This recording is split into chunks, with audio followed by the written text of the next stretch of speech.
My name is Reed, I'm 36 years old, and as I sit here on this impossibly hard wooden bench, the frigid air of the courthouse hallway seems to be seeping directly into my bones. My world has shrunk to this single, terrifying moment. Across from me, my ex-husband, Mark, stares at his polished Italian shoes, the picture of a man trying to be anywhere else. Beside him sits his new wife, a marble statue of expensive perfection. She, on the other hand, is looking directly at me, a small, triumphant smirk playing on her lips. In 10 minutes, a judge will open a door and begin a hearing that will decide whether I get to keep being a mother to my own children. The absurdity of it, the sheer, breathtaking cruelty, makes me want to scream. Instead, I clutch the worn manila envelope in my lap, its flimsy paper the only thing standing between me and the abyss. My heart is a frantic drum against my ribs, each beat a frantic prayer. Please, please let this work. Before that door opens and I walk into the fight of my life, I want to welcome you to my channel. If this is your first time here, thank you for joining me. I hope you'll consider hitting that subscribe button and turning on notifications, because my goal here is to share stories of resilience, of finding strength in the darkest of times. For everyone who's been with me on this journey, welcome back. I see you and I appreciate you more than you know. Drop a comment and let me know where you're watching from today. It always amazes me how far our community reaches. The story I'm about to tell you is the most painful and personal one I've ever shared. It's a story about betrayal, about the terrifying moment a stranger tries to erase you from your own children's lives, and about the extraordinary lengths a mother will go to when she's pushed into a corner. You are going to hear exactly what's said on the stand, and you will not believe what happened when my lawyer opened that simple manila envelope. The fight for your children is a primal, terrifying battle, and it's a pain I wouldn't wish on my worst enemy. Well, maybe one enemy, and she's sitting right across from me, looking like she's already won. My life now, the one they are trying to dismantle and label as unsuitable, is a carefully constructed fortress of love and routine built on the rubble of my divorce. I'm a pediatric nurse, which means my days are a chaotic symphony of beeping machines, worried parents, and the incredible, humbling bravery of sick children. I work in the oncology ward, a place where joy and heartbreak live side by side. My job is demanding. The hours are long, sometimes 12 or 14 hours on my feet, and the emotional toll is immense. But holding the hand of a scared 4-year-old during a chemo treatment, or sharing a smile with a teenager who just got good news, that work fills a part of my soul that no amount of money or prestige ever could. My colleagues are my second family, especially my friend Maria, a fellow nurse who has been my rock through this entire nightmare. She's the one who covers my shifts when I have to meet with my lawyer, who leaves coffee on my desk when she knows I've been up all night with worry.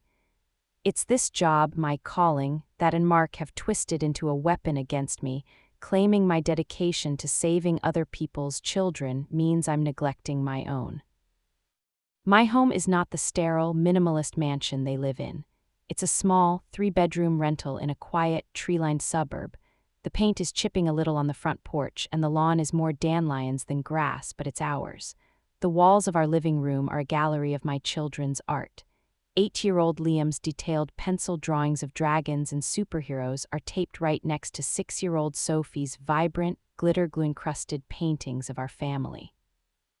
The fridge is covered in school notices, gold star spelling tests, and a picture of our scruffy terrier mix, Gus. My finances are a constant balancing act. I live paycheck to paycheck, meticulously budgeting for groceries, school supplies, and the occasional pizza night treat. There are no designer clothes in my closet or luxury cars in my driveway, but there is warmth, there is laughter. There are bedtime stories and pillow forts and a slightly overgrown vegetable garden in the backyard that we are all ridiculously proud of. It's a life built on love, not on Mark's 6-figure salary, and they are trying to convince a court that this makes it inferior. My personal life beyond my kids and my work is practically non-existent. There is no time or energy for dadding. My hobbies are the ones I share with my kids, baking lopsided cupcakes, going for walks in the park, and attempting to teach Gus new tricks. It's a simple life, but it's a happy one, or it was until decided my life and my children should belong to her. To understand how we got to this cold courthouse hallway, you need to understand the players. There's me, 36, perpetually tired with worry lines forming around my warm brown eyes. My brown hair is usually scraped back into a messy bun, and my daily uniform consists of scrubs or comfortable jeans. I'm a fixer, a caregiver, and a fighter, though I never wanted to be. Then there's Mark, my ex-husband, 38. He's a successful architect, a man who designs beautiful, empty glass houses that mirror his own soul. He's handsome, charming when he wants to be, but fundamentally weak. He avoids conflict at all costs, which makes him incredibly susceptible to the influence of a stronger personality. He loves our children, I know he does, but his love is passive, easily by his desire for an easy, uncomplicated life. He stands by, wringing his hands while does the dirty work. And then there is 34. Before she married Mark, she was a lifestyle influencer, a term that seems to mean taking glamorous photos in exotic locations paid for by someone else. Now she's a stay-at-home wife, her primary occupation being the curation of a perfect life and the systematic dismantling of mine. She is stunning in the way a rare, poisonous flower is stunning. Her hair is professionally highlighted, her makeup is always flawless, and her body has been sculpted by personal trainers and, I suspect, a few discreet cosmetic surgeons. Her eyes are a cold, clear blue, and when she looks at me there is no empathy, only assessment and dismissal. She is obsessed with image, with status, and she sees my children as the final, perfect accessories for the family portrait she's trying to paint. And finally, caught in the middle of this toxic storm are my children. Liam, my sweet, sensitive 8-year-old, he's an artist like his father and sees the world in shades of light and color that I can only imagine. He's quiet and observant, and he misses the father Mark used to be. He is deeply wary of her forced smiles and her constant, cloying attempts at affection.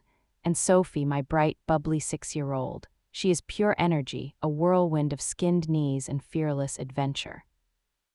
She is more easily swayed by the shiny, expensive toys and empty promises dangles in front of her, but at the end of the day, when she has a nightmare or feels sick, it is always me she calls for. I am her anchor, her safe harbor, and is trying to sever that rope. Our post-divorce family dynamic is a battlefield of passive aggression and open hostility. Communication is almost exclusively through curt text messages and a court-mandated parenting app. The family traditions we once cherished have become points of contention. Christmas Eve, which was always my night to have the kids, to bake cookies and read, 'twas the night before Christmas, became the subject of a 3-month legal battle because had decided her holiday party was more important. Mark will agree to something with me, a weekend swap, a decision about summer camp, and then an hour later I'll get a follow-up text. Actually, change of plans, thinks it's always thinks. Mark doesn't have thoughts anymore, he just has a spokesperson. The ground for this particular war was being prepared long before the divorce was final. I remember the exact moment Mark met. It was at a gallery opening for a new building his firm had designed. I was so proud of him that night. I was wearing a black dress that I'd saved for, feeling happy and connected to him. Then she walked in. She wasn't an architect or a client. She was just there. She moved through the room like a shark, her eyes scanning, assessing, and then they landed on Mark. I watched her approach him, her smile bright and predatory. I went to join them to introduce myself, and she gave me a look that I will never forget. It was a swift head-to-toe dismissal, my simple black dress, my comfortable shoes, my entire existence. She looked straight through me as if I were a ghost. She spent the rest of the night monopolizing his attention, touching his arm, laughing a little too loudly at his jokes. I felt a cold knot of dread in my stomach. That night, driving home, Mark was distant. "She's just a friend of the gallery owner," he'd said when I asked. It was the first of 1,000 lies. The discovery of the affair was as it was devastating. He left his phone on the bathroom counter while he showered. A text lit up the screen. It was from her. The message wasn't just flirtatious. It was graphic, intimate, referencing things they had done just the day before, a day he was supposedly at a site meeting. My world crumbled in that moment. I confronted him, the phone shaking in my hand. He tried to deny it, then he tried to minimize it. "It's not what you think." "It doesn't mean anything." He swore he would end it. He went to therapy for 2 sessions. He bought me flowers, and he kept seeing her. He just got better at hiding it. The lies corroded everything until our marriage was nothing but a hollow shell. Even after the divorce, its mission to erase me continued. Her first major act of war was redecorating the children's rooms at their new house. Mark and I had agreed to keep their spaces as consistent as possible to help them adjust.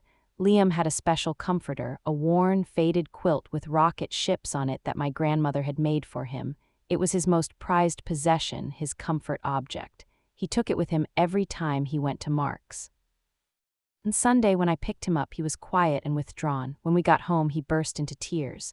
"Threw rocket blanket away," he sobbed. "She said it was old and full of germs and that my new room was for big boys." I called Mark, furious. "What happened?" I demanded. He sounded tired. "Just she got him all new bedding, a whole theme. It's a really great room. She spent a fortune on it."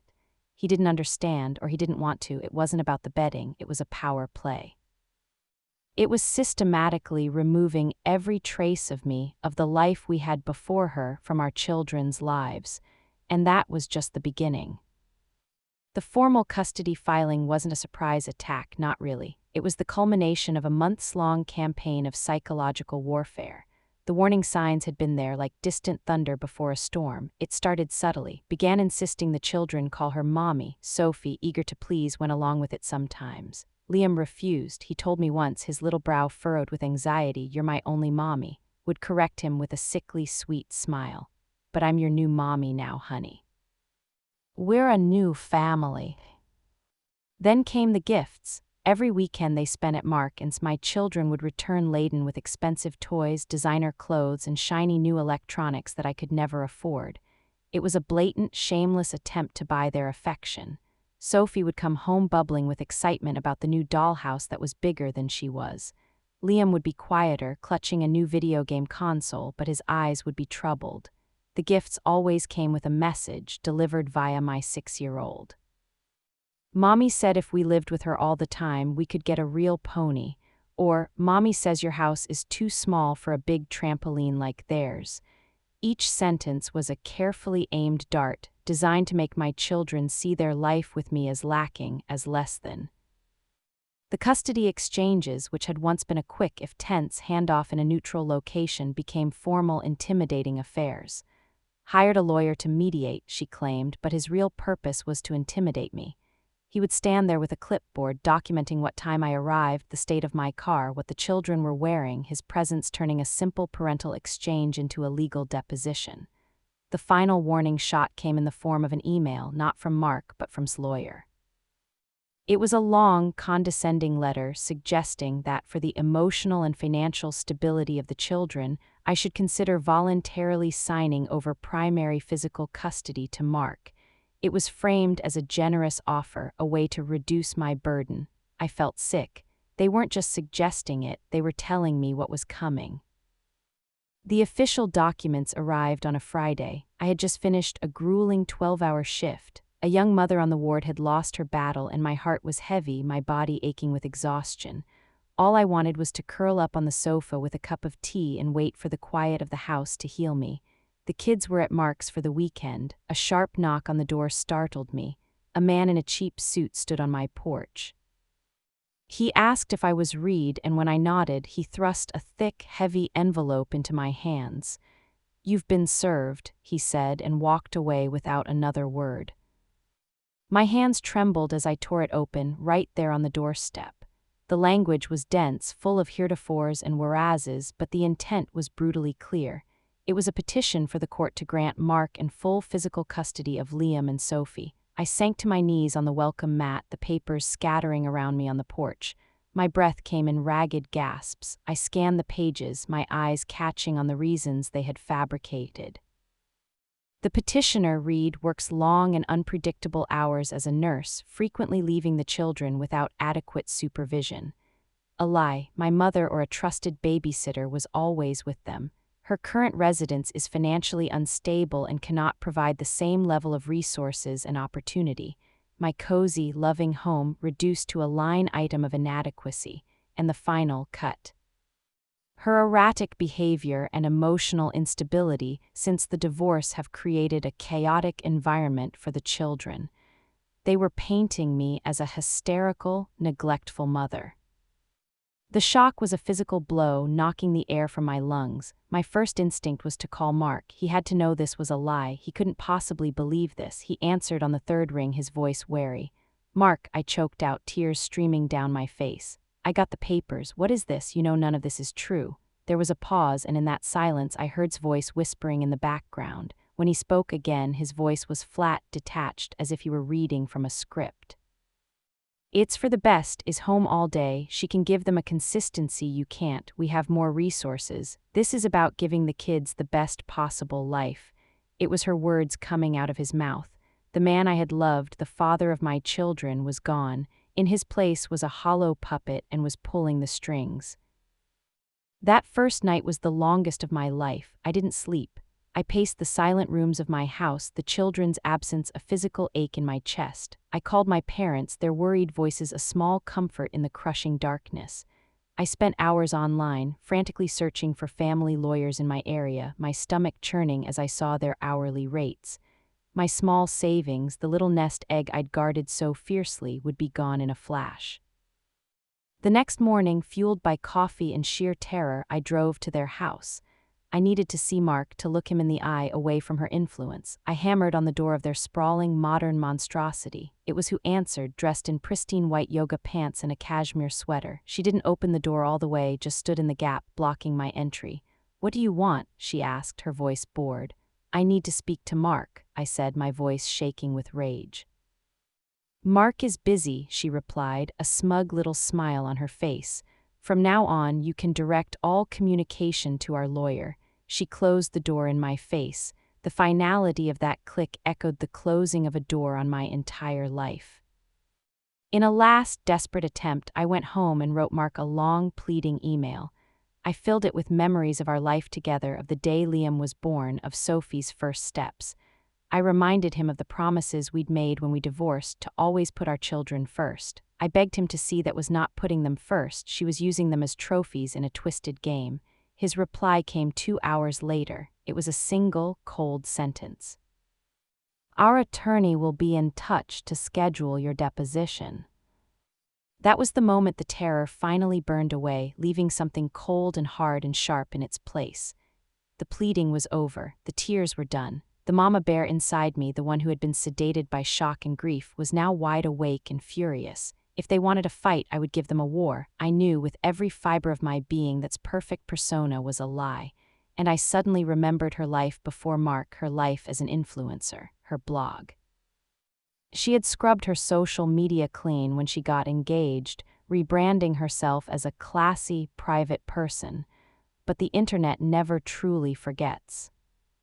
That night my investigation began. I poured a large glass of cheap wine and sat down at my laptop. My first stop was the machine, the digital archive of the internet. I typed in the old URL for blog, Candy's Sweet Life, and there it was, a snapshot of her entire digital history preserved like a fly in amber. For hours I scrolled through years of posts, everything.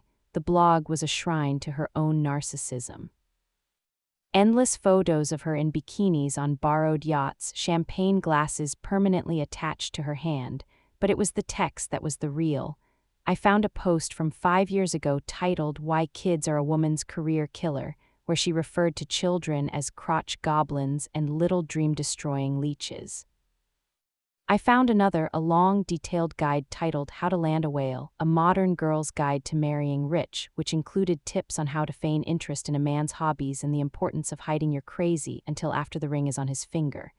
It was a sociopath's playbook. And then I found the smoking gun. It was a short video, a drunken Q&A with a friend. In it, her friend asks, "Candy, would you ever want kids?" Laughs, a shrill, ugly sound. "Oh God, no," she slurs, waving her champagne flute dismissively. "Unless my husband was like stupid rich, then I'd pop one out for the inheritance, hire a hot nanny to raise it, and spend the rest of my life on vacation." My blood ran cold. This was the woman who called herself Mommy. This was the woman who wanted to raise my children.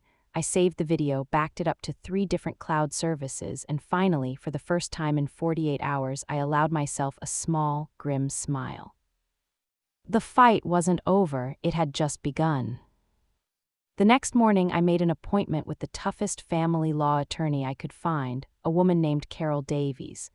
I used the inheritance my grandmother had left me, money I had been saving for the kids' college funds, to pay her retainer. It felt like burning my children's future to save their present. I walked into Ms. Davies' office, a bundle of nerves, and laid out the whole sordid story. She listened patiently, her face impassive. When I was done, I pushed my laptop across her desk. "This is before she met Mark," I said, my voice barely a whisper. I showed her the blog posts, the photos, the comments, then I played her the video. As drunken words filled the quiet office, a slow, predatory smile spread across Carol Davies' face. "Oh, Ms. Reed," she said, her eyes gleaming, "this is not just evidence, this is a character assassination, and we are going to let her perform it herself." Our strategy was simple and brutal. We would let them build their entire case. We would let take the stand and paint herself as a maternal saint. We would let her lie under oath in front of a judge. We would give her all the rope she needed to hang herself. And only then, when she was at the peak of her smug self-assurance, would we introduce her past self to the court. The weeks leading up to the hearing were a special kind of hell. I lived in a constant state of low-grade panic. Every time the phone rang, my heart leaped into my throat. The nights were the worst, my mind replaying every possible disastrous outcome. I leaned heavily on Maria, who would listen to me spiral and then calmly talk me back from the ledge. I spent every non-working moment with my children, my love for them so fierce it was a physical pain in my chest. I read them extra bedtime stories. I took them for ice cream on a Tuesday just because. I hugged them so tightly they would squirm and giggle, oblivious to the fact that I was terrified of losing them. The night before the hearing, I wrote them each a letter. I told them how much I loved them, how they were the best parts of me. I told them that no matter what happened, I would always be their mother. I sealed the letters and put them in a drawer, praying they would never have to read them. And now here I am in the courtroom. The room is smaller than I imagined, paneled in dark wood that seems to absorb all the light. The judge is an older woman with a stern face and intelligent eyes that miss nothing. Mark and are at the table to my right with their slick, expensive lawyer, is wearing a demure cream-colored suit, her hair pulled back in a prim chignon. She looks like a grieving Kennedy, a portrait of tasteful sorrow. It's a costume and a very effective one. Their lawyer begins, his voice smooth and confident. He paints a picture of me as a stressed, overworked absentee mother, rattling off my work schedule like a list of crimes. He describes my cozy home as cramped and inadequate. He presents as the savior, the stable, ever-present caregiver who can offer my children a life of privilege and opportunity. Then takes the stand. She is a master performer. She speaks in a soft, trembling voice, dabbing at her dry eyes with a tissue. She talks about her profound, all-encompassing love for Liam and Sophie. "They're not she says, her voice thick with emotion. "In my heart, they are my children. I love them as if I had given birth to them myself." Her lawyer asks her about her desire for a family. "It's all I've ever wanted," she breathes, looking at Mark with adoration. "To be a wife and a mother. Mark and the children have made my life complete." My lawyer, Ms. Davies, sits perfectly still beside me, watching, waiting. The judge seems to be listening intently. My stomach is a knot of ice. What if the evidence isn't enough? What if the judge believes her performance? Finally, it's Ms. Davies' turn to cross-examine. She rises slowly, her movements deliberate. She approaches the witness stand. "Mrs. Maxwell," she begins, her voice polite, "a beautiful sentiment, this deep desire for motherhood, it's something you've felt your whole life?" "Yes, absolutely," says, smiling sweetly. "Always. So you would say you've always held children in high regard, that you've always viewed motherhood as a noble and desirable calling?" "Of course," says, looking slightly confused by the line of questioning. "It's the most important job in the world." "That's interesting," Ms. Davies says, walking back to our table, "because I have a few questions for you about a blog you used to write, a blog called Candy's Sweet Life. Do you recall it?" The slightest flicker of panic crosses face before it's replaced by a mask of confusion. I may have had a little blog years ago, a fashion blog, I can't really remember."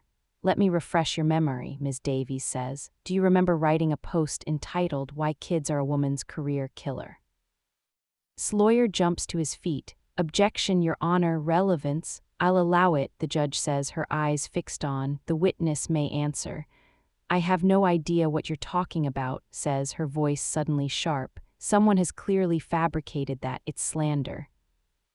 Fabricated slander, so you categorically deny ever referring to children as crotch goblins, Ms. Davies presses. That's disgusting, I would never, exclaims, looking at the judge with wide, innocent eyes. This is it, the moment. Your Honor, Ms. Davies says, her voice ringing with authority. Permission to present Exhibits A through G for the court's consideration. She walks over to me and I hand her the manila envelope, the same one I've been clutching all morning. She gives me a tiny, reassuring nod. She hands the envelope to the opposing counsel. His smug expression dissolves as he pulls out the thick stack of printed, time-stamped screenshots. His face goes from tan to a pasty, sickly white. He shuffles through them, his hands starting to shake. He shows them to her. Carefully constructed mask doesn't just crack, it shatters into a million pieces. A look of pure, unadulterated fury replaces her saintly facade. Ms. Davies projects the first screenshot onto the large monitor facing the judge. It's the Crotch Goblin's post, then the next, the How to Land a Whale guide, and the next and the next. I risk a glance at Mark. He is staring at the screen, his mouth hanging open, his face a mask of horrified disbelief. He has never seen any of this. She had hidden this part of herself from him completely. Finally, Ms. Davies says, and for our final exhibit, Your Honor, a short video. She plays the clip. The entire courtroom is silent as drunken, slurred voice fills the space, proclaiming her plan to have a baby for an inheritance and hire a nanny to raise it. When it ends, the silence is deafening. Is staring at the screen, her face contorted in a mask of rage and humiliation. She looks at Mark, her eyes pleading, but he won't look at her. He just stares at the empty screen, at the ghost of the woman he actually married. The judge looks down from the bench, her expression one of utter contempt. We will take a 15-minute recess, she says, her voice like ice. The immediate aftermath was a blur of frantic, whispered chaos from the other table. Was no longer crying saintly tears. She was hissing at her lawyer, her face a terrifying snarl. Mark looked like a man who had just survived a car crash, dazed, broken, and utterly lost. Their lawyer was sweating profusely, trying to manage the impossible task of putting his client's credibility back together after it had been nuked from orbit. When the judge returned, the verdict was swift and merciless. She didn't just dismiss their petition, she tore it to shreds. She spoke directly to, her voice dripping with scorn. Mrs. Maxwell, in my 20 years on this bench, I have rarely seen such a blatant and malicious attempt to manipulate this court. You have perjured yourself, you have defamed the mother of these children, and you have demonstrated a staggering lack of moral character. She looked at her notes. The petition for a change in custody is with extreme prejudice. Furthermore, I am amending the current custody order. From this day forward, you, Mrs. Maxwell, are not to be left alone with the minor children at any time. All communication between the two households will be conducted exclusively through the court-monitored application, and I am ordering a full transcript of this hearing to be placed in the permanent case file. It was a total, complete, and utter victory. It was more than I had even dared to pray for. The fallout over the next 48 hours was seismic. Mark called me that evening, his voice hoarse. He sobbed. He apologized. He said he was a fool, that he was blind, that he had let her poison his mind. I never knew, he cried. I swear I never knew she was like that. It wasn't an excuse, but it was the truth. He was weak and easily led, and she was a master manipulator. I didn't forgive him. The damage was too deep for that, but for the first time I felt a sliver of pity for him. He was her victim, too, in a way. The extended repercussions were even more satisfying. The court order that could never be alone with the children was the ultimate humiliation for her. She had fought for the title of mother, and instead the court had officially branded her as a potential danger. Their legal fees had apparently wiped out a significant portion of their savings, and the social fallout was brutal. Word travels fast in our circles. The story of the lifestyle influencer who hated children but tried to steal her husband's anyway became a cautionary tale at dinner parties and country club lunches. The woman who lived for her public image became a social pariah overnight. 6 months have passed since that day in court, and my life is blessedly, wonderfully peaceful. The cloud of dread I had been living under for so long has lifted, and the sun is finally shining again. My children are thriving. Without constant undermining and psychological games, they are happier and more relaxed than they've been in years. The court-mandated app has made communication with Mark simple and drama-free. There are no more manipulative texts or emotional ambushes. Our exchanges are about logistics, and that's it. To my surprise, Mark has started to step up. Without whispering in his ear, he seems to be remembering how to be a father. He shows up to Liam's soccer games and Sophie's dance recitals. He comes alone and he's present, he's engaged. Our relationship will never be what it was, but we are slowly, cautiously building a functional co-parenting dynamic. The changes in my own life have been just as profound. A few months ago, I was promoted to charge nurse on my floor. The new position comes with more regular hours and a significant pay raise. For the first time since the divorce, I don't feel like I'm drowning financially. I was able to start replenishing the kids' college fund. We planted our vegetable garden again this year, and this time we added a strawberry patch. There is something profoundly healing about putting your hands in the dirt and helping something grow. Inspired by my own ordeal, I started a small, informal support group for other single mothers in my community who are facing custody battles. We meet once a week at a local coffee shop. We share resources, offer advice, and sometimes just provide a shoulder to cry on. Helping these women navigate the terrifying legal system that I only just survived has given me a new sense of purpose. It has turned my deepest pain into my greatest strength. Looking back, the lessons I learned from this nightmare are etched into my very soul. I learned to trust my instincts, that deep, primal gut feeling that told me something was dangerously wrong long before I had the proof. I learned that a perfect, polished facade is often just a mask to hide the deepest, darkest rot. But the most important lesson was about my own strength. I never knew I was a fighter. I never knew I had the capacity to be strategic, to be ruthless, to go to war and win. I learned that the love a mother has for her children is the most powerful, unyielding force in the universe. If I could give any advice to someone in a similar situation, it would be this: document everything, every text, every email, every broken promise. Your truth is your most powerful weapon, but you need the receipts to back it up. Do not let them intimidate you. Their power is built on your fear. The moment you decide to stop being afraid and start fighting back, their whole world begins to crumble. So that's my story. The fight for my children was the single hardest, most terrifying experience of my entire life, but I would walk through that fire again in a heartbeat to protect them. They tried to tear my world apart, to take everything that mattered from me, but they made a fatal miscalculation. They forgot that to my children, I am the world, and a mother will burn down an entire kingdom to protect her own. Thank you for listening tonight. If you're a parent, go hug your children tight and tell them you love them. And if this story resonated with you, please hit that like button and subscribe to the channel for more stories about fighting back against the odds and finding your own power. Be strong, be brave, and never, ever let anyone else write your story for you.